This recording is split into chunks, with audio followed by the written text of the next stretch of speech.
ঘরোয়া মশলা দিয়েও এত মজার রোস্ট রান্না হবে যা প্যাকেট মশলার স্বাদকেও হার মানাবে। রোস্ট আমরা সবাই রান্না করি, তবে এইভাবে একবার ট্রাই করবেন।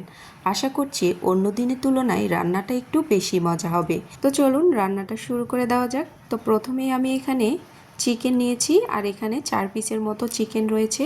চিকেনগুলোকে খুব পরিষ্কার করে ভালো করে ধুয়ে নিয়েছি। এরপর চিকেনের মধ্যে দিয়ে নিচ্ছি 1 টেবিল চামচ পরিমাণ আদার রস, আর দিয়ে নিচ্ছি সামান্য একটু লবণ। আদা রস দিয়ে চিকেনটাকে ম্যারিনেট করে রেখে দিলে চিকেনটা ভেতর থেকে অনেক বেশি জুসি হবে আর ড্রাই হয়ে যাবে না। আপনারা এই স্টেপটি অবশ্যই ট্রাই করে দেখবেন। এরপর তৈরি করে নেব রোস্টের মশলা। তার জন্য এখানে নিয়েছি 2টো তেজপাতা, 2টো কাবাব চিনি, সাথে সামান্য একটু দারুচিনি, 5-6টির মতো কালো গোলমরিচ, শাহি জিরা 1/2 টেবিল চামচ পরিমাণ, 2টো লবঙ্গ, আর নিয়েছি একটি কালো এলাচ, সাথে 3টি সাদা এলাচ। সবগুলো মশলাকে না ভেজে গুঁড়ো করে নেব। তো এদিকে চুলার উপরে একটি প্যান বসিয়ে নিয়েছি। এখন আমি চিকেনের পিসগুলোকে ভেজে নেব। তো প্রথমে 2টো দিয়ে নিচ্ছি। চুলো জালটাকে এই পর্যায়ে মিডিয়ামে রেখে আমি রোস্টগুলোকে ভেজে নেব।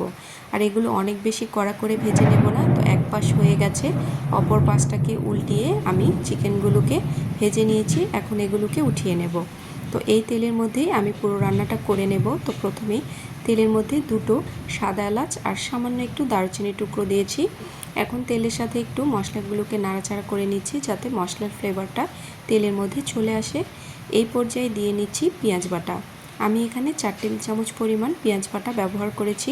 এরপর এর মধ্যে দিয়ে নিচ্ছি আদা রসুন বাটা 1 টেবিল চামচ পরিমাণ, স্বাদ মতো লবণ, দিয়ে নিচ্ছি লাল মরিচের গুঁড়ো 1/2 টেবিল চামচ পরিমাণ। আপনারা আপনাদের পছন্দ অনুযায়ী ঝালটা বাড়িয়ে কমিয়ে নিতে পারবেন। লাল মরিচের গুঁড়ো দিলে এর কালারটা অনেক সুন্দর আসে। এরপর দিয়ে নিচ্ছি কাজু বাদাম বাটা প্রায় 2 টেবিল চামচ পরিমাণ।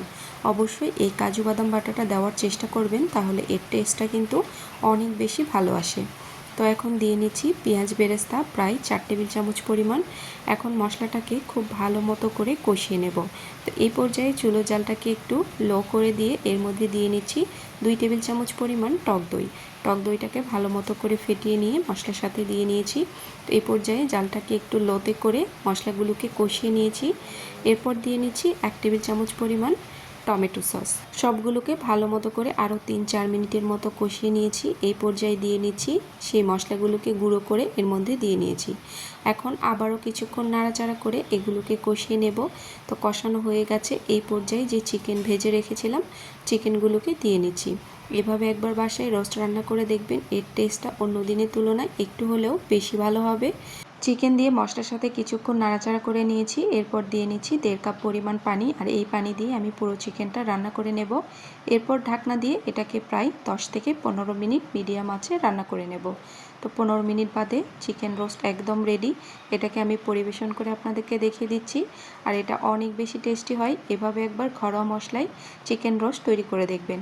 ঈদের সবাই কম বেশি রোস্ট রান্না করেন, এভাবে একবার হলেও ট্রাই করে দেখবেন। আশা করছি আপনাদের কাছে অনেক ভালো লাগবে।